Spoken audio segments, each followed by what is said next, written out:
cool. So what events do you currently participate in track and field, and how did you get started in those specific ones? Yeah, so currently I run the 400, 600, and 800. Currently right now, because we're in indoor season, we're mainly working on the 4 and the 6. Uh, that's just what we're doing right now. But then when we go outdoors, we'll probably more focus on just the 4 and the 8, 8 more specific on the outdoor side. And how I got into this, pretty much one of my friends, Justin, he currently runs for USC.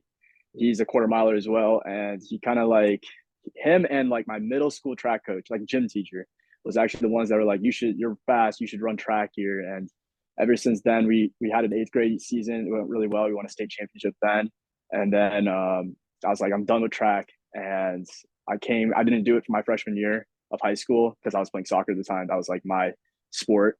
And then sophomore year came around and I was like, soccer's great and all, but I want to go win more championships. So then I continued after sophomore year, but then COVID happened and then a whole bunch of stuff happened there. And I think we'll talk about it later on here. Yeah, for sure. COVID was just wild for everyone. Yeah. So other than soccer, what were your other sports? What else did you play as a kid growing up?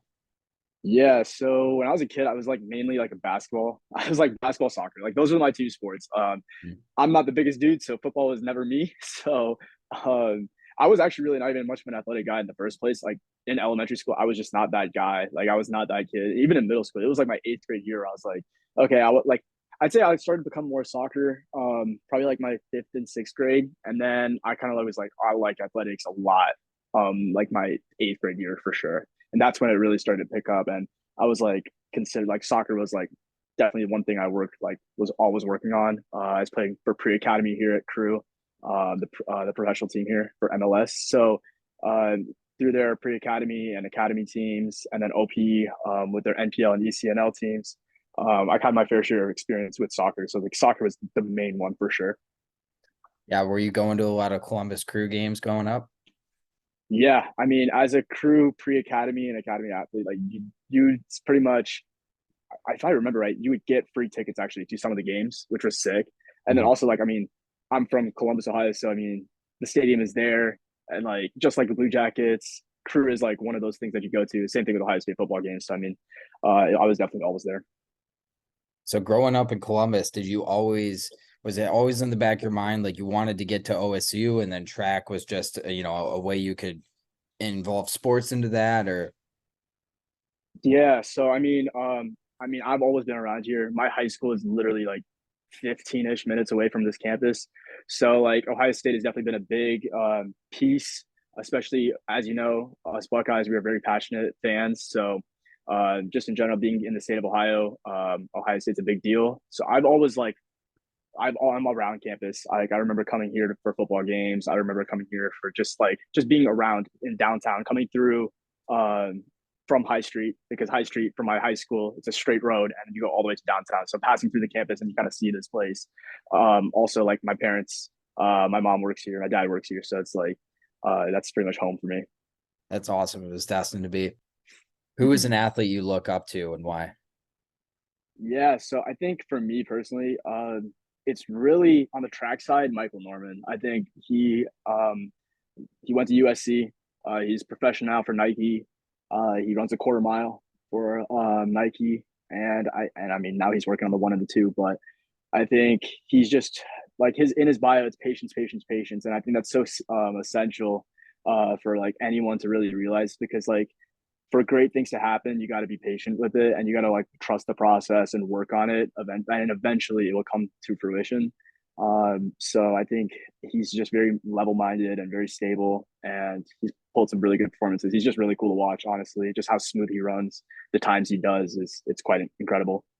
Yeah, that is good. Patience, patience, patience. Nothing happens, just like that. You've got to work for it. Um, Yeah. who is the biggest influence in your life? I'd say definitely my friends, my family. Honestly, it's a collective group, and I mean also even some of my coaches as well. I mean, just that entire it's a village, and they are all amazing people. They really pushed me to do great things, and honestly, I wouldn't be here without them. Honestly, because they're the people, especially my roommate, my friends here. we all come after practice, after our day. We come into this room right here. Everyone sits on the beds back here, and we just hash it out. We just talk about how the day went. Just it's just that community that really is super essential, especially in a sport like track, and just even being a university student at Ohio State, for example, because it's a grueling, it's a grind. Even if you're just a regular student, it's there's still a lot that goes on, and you definitely need that support system in a way. Yeah, being a student in college is tough enough, and then throwing sports onto it. There's a lot that goes on your mind that can attack your mental. So it's good to have that, strong support system with you. Right. What is something that most people don't know about you? I think honestly, it for me personally, it's kind of like my personality in a way. Like I am pretty like if you see me out, usually like just walking around on campus and just like my socials, I guess, you think I'm a really extroverted person, which I mean to an extent I am, but like when it comes to classes, for example, like and especially groups and stuff, I'm very quiet. Like I'm kind of one of those people that you have to I have to get to know you a little bit before I like really show myself. Otherwise, I'm very like to myself, if you may. Like I'm very much of a listener, and I just like observe when it comes to stuff like that. Yeah, for sure. All right, we'll get into some sports questions here. Yeah. Um, what is your favorite and least favorite training drill? Okay, so our my least favorite one by far has to either be our like hurdle warm up. It is so long. It's like right. It's always on workout days, and that thing just blows. It's super super long. It moves every single muscle in your body, and you just like honestly, I feel like that's the workout before the workout itself happens. And I mean, I know it's not a drill technically, but like it's just one of those things where it just sucks. Honestly, I'm not gonna lie. But when it comes to training, I'd say there's this workout, and it was called this. My coach calls it this blender, and it was a sprint workout and a mid distance workout, pretty much in one. So you'd had half of a sprint workout, half of a mid distance workout into this one workout in the same time with really short rest, really fast times. It's a really good workout if you can complete it, but you do pay the price. You'll be crawling on the ground for a little bit with that lactic acid built up in your legs. It kind of sucks. Are And there then you said the some best one, right? Go Yeah, ahead. yeah, yeah. And your favorite training drill? Definitely probably like I love wickets and sticks. If you don't know what wickets are, I know a lot of people are not too familiar with track. It's these small hurdles, and essentially you're trying to like, work on your foot speed and getting your feet to the ground to the track. So that is something, and it helps you like pick up your knees essentially, especially when you're fatigued. So we usually do those wickets on speed days when we're doing blocks, and then also on days like post workout. Like we would hit the workout, you're pretty fatigued, so then we want to hit wickets right after that workout. So then we can keep our form even though we're under fatigue. So that's essentially what that is. But I love wickets and sticks, especially because that's something I like to work on. And I think it's kind of fun. I'm not going to lie. Yeah, cool. It seems like there's the technical aspect of it. Obviously, you have to Yep. be fast, and you have to be able to run distance depending on what you're running, but you've also got to be quick with it. And when you get tired too, you've got to be able to push through. Yep. So within college at OSU, what are you studying and what are you going to do with that degree? Yeah. So I'm currently studying wealth management and finance here at Ohio State. I'm kind of planning to do one or two routes. I just very blessed to announce it. Just got an internship for the summer with Abbott Nutrition, so I'll be working for them this upcoming summer. So in their financial division there, and pretty much I'm just trying to find a really good job, honestly. Whether it's at JP Morgan, Goldman Sachs, Abbott, just working internally with any company. I just really want to gain experience in the industry.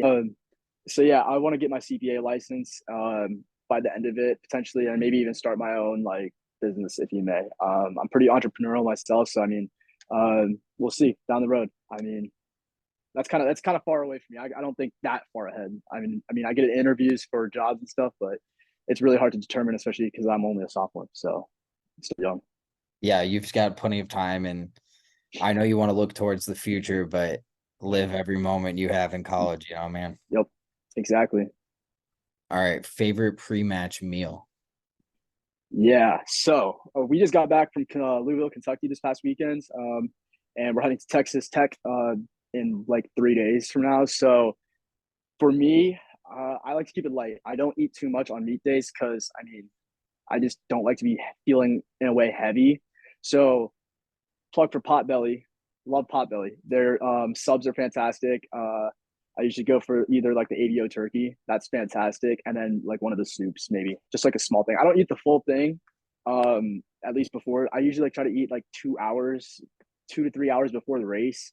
That I work really tight with our nutritionist here, and she has advised me to not do anything before that, otherwise I will feel like crap. Which we've tested, honestly. We've tested eating too early and too late, and now we figured out the happy medium, and that's about 2.5 hours out from race time. So yeah, Potbelly, that's definitely it. Subs. If I can't go Potbelly, Subway it is. So yeah. Oh, there you go. I love Potbellies, and I'm definitely taking Potbellies over Subway, but you got to get the Oh, sub. 100%. Yeah. Um, who Yeah. is an athlete or teammate that you would want to call out to get on the Axcess app? I'm gonna probably call out my roommate, my brother, Rain Winston. He high jumps here for High State, and he's doing some great things this season. Both of us worked really hard together last season. We got really close, and of course now we're roommates. We're gonna be roommates next year as well at our apartment. So that's my guy. You're gonna have to. I'm gonna have to call him and be like, "Yo, Rain, you got to get on this app, man. It's amazing. You meet some great people." So yeah. That's a good plug right there. Love it. Are you training? Are you training at all like Olympic trials? I know the Olympics are coming up this year. Is Right. that something that matters to you, or are you going to stay in college long enough for the next go around? I know you're only a sophomore, but how does that work in the track and field world? Yeah, so Paris 2024, right? So that means it is an Olympic year. So a lot of our training, we have a lot of, I mean, being at a Power Five Division One school, we have a lot of people who are wanting to go for the Olympics. I personally am not going to be trying. I'm not trying to go that far. To be fair, I kind of know my place a little bit. I'm good, but I'm not like Olympic level good at it. Just to say that. I mean, maybe if I pop some crazy time this season, we'll see. I mean, I'm running well this year, so we'll see. But I think everyone in general is taking it as a whole from here to High State. Everyone's taking it pretty easy and slow. Though our training kind of chills out a little bit compared to what we were last year, because it is a very long season in general for track and field. I mean, we start here. We are an all-year sport essentially, so we will be doing stuff in the summer, very light stuff. Get into fall camp here for a couple months, and we kind of grind out fall training, and then our season starts the second that ball drops. We are here on campus, and then our season will not end until like maybe second week of June. So it's a very long season, and then you add the Olympic trials in there, and that's around like July, I'd say. So like that is you're looking at about a 6 7 month long season. So you got to be careful with your body, making sure you're taking care of it. You don't want to overdo it, and you also don't want to peak too early because I mean, especially as a college athlete, it's very difficult to run really fast for the Olympic trials, just in general, because you're having to technically peak 3 times. You're going to have to peak for your conference and your national meet indoors. Then you got to do the same thing going outdoors. And then you're going to have to do it again for Paris for the Olympics. And you got to probably do for USA, for example. We have trials to make the USA team in the first place. So like you got to peak so many different times. So it's really hard for college athletes to do it in the first place. But again, I'll try. We'll see. But I'm going to definitely be cheering on all my friends that are wanting to go to the Olympics for sure. Yeah, that'll be cool. All right, sweet. That gives our listeners, kind of an understanding of how it goes Yeah. for sure. Does indoor track and outdoor track involve different training? And then what does that look like for each? Yeah. So indoor track and outdoor track are actually, you wouldn't think it's that crazy different, but it actually very much is. Um, so let's just go break it down from the beginning. Indoor track, it ranges a 200-meter track or a 300-meter track. That 200-meter track could be a flat track or it could be a banked track. So when it's banked, it's gonna be like kind of like an angle, and that kind of helps you in a way make the turns not feel as tight. 200 tracks are notoriously super tight, and it's very taxing on the body, honestly, because those turns are so tight. You're turning into it, so you get a lot more lower leg issues, and it really tears up your body. Where outdoors a little bit more wider turns, it's not as aggressive. But at the same time, indoor times also are a little bit slower than outdoor times because of that reason. Because when you're indoors, you have to kind of, in a way, slow down and back up. It's just a really weird dynamic. It's kind of hard to explain until you like actually run on an indoor track, especially in a race, for example. I think the best race to really show the difference is the indoor 400 versus the outdoor 400.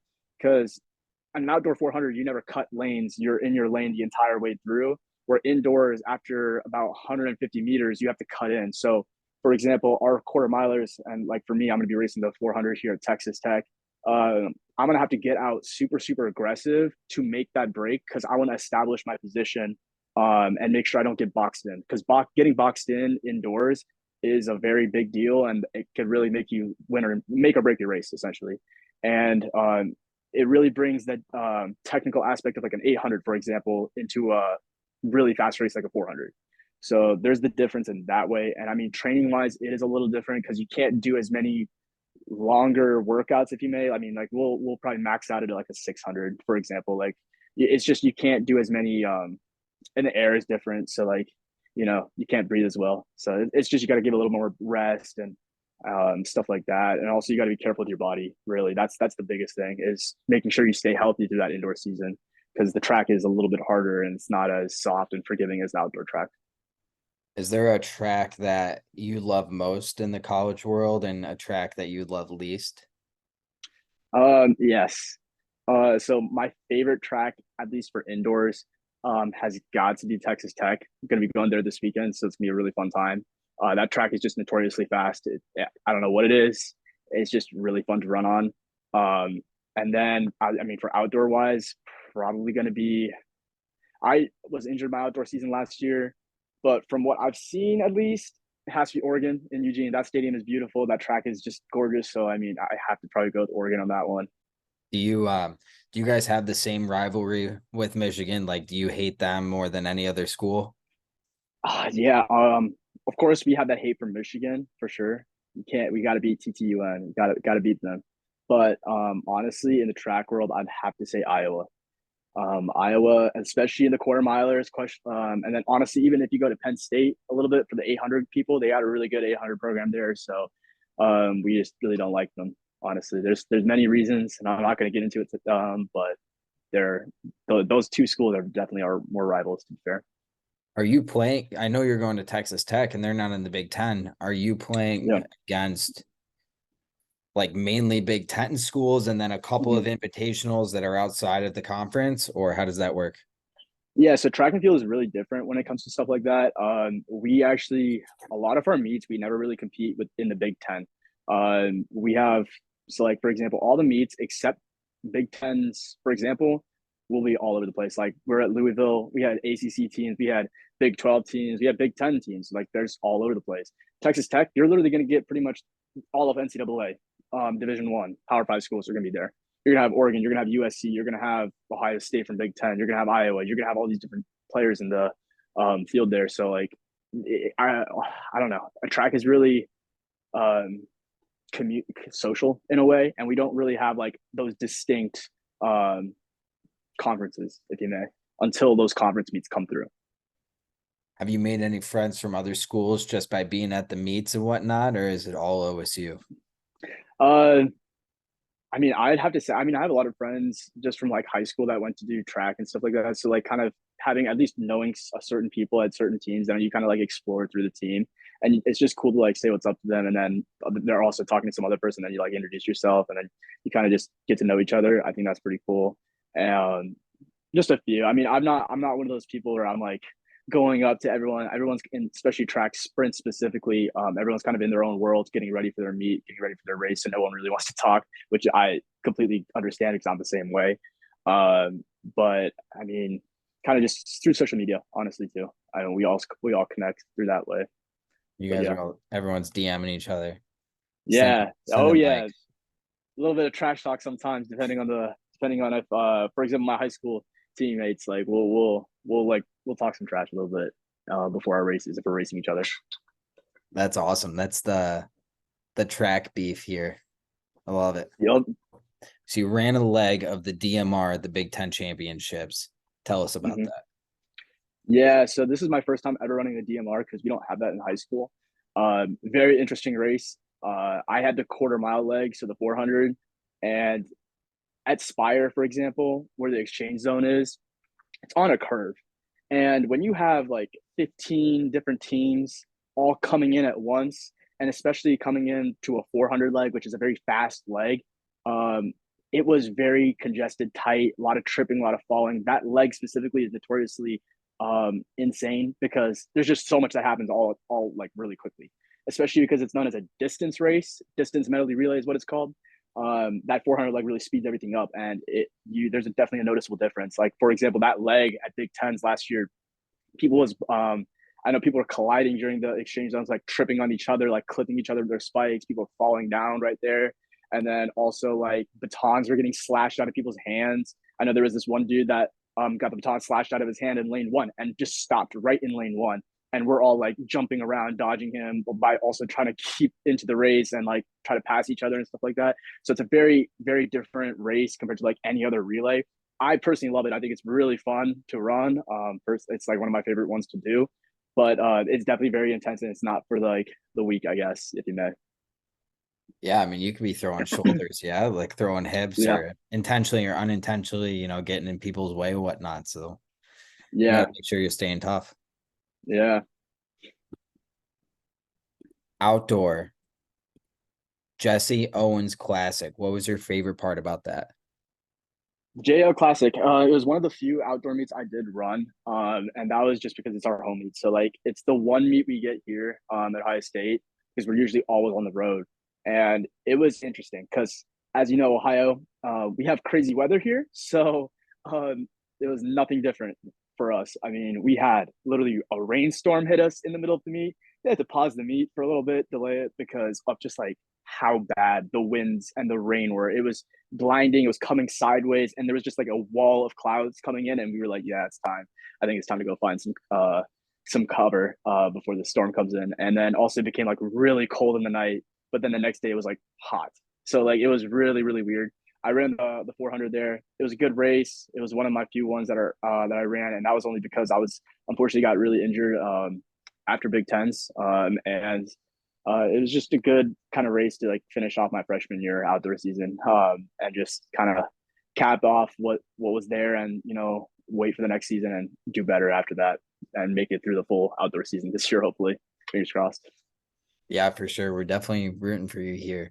Indoor and outdoor, finishing strong. So are you guys still in indoor? Or are you done now or Yeah, so indoor season will be done in March, mid March. okay?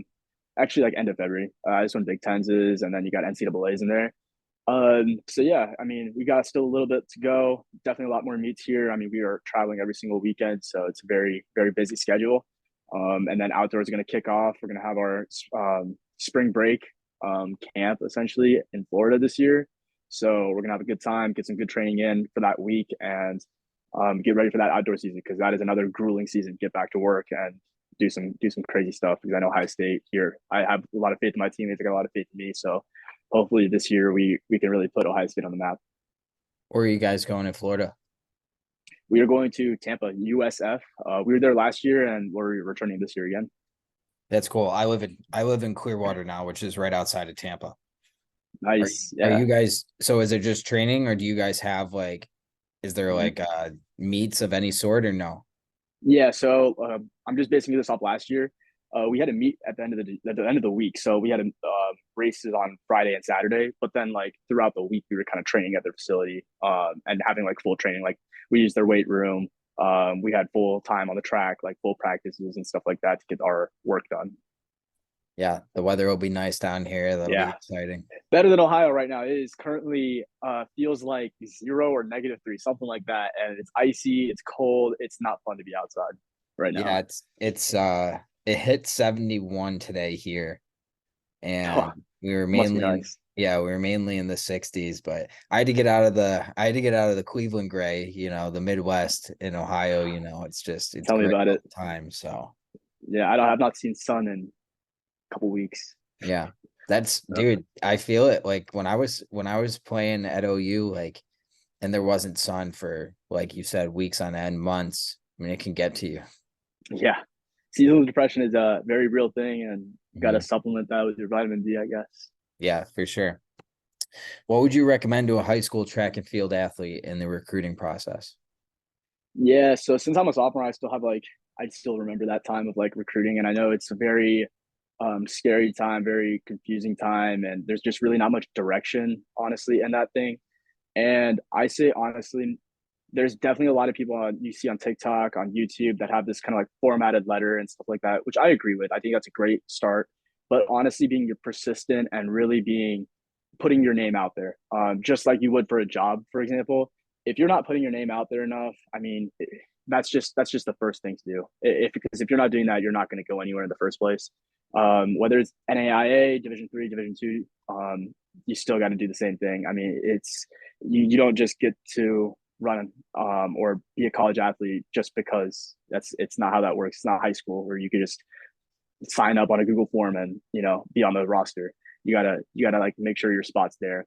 And then I mean for Division 1 athletes, it's incredibly hard. You gotta make sure you gotta post some good times, especially in track. You know you gotta do your part and then also reach out because a lot of college coaches, especially the Division 1 level, will not reach out to you unless they really, really want you, because they want to see your interest in their program and in their school.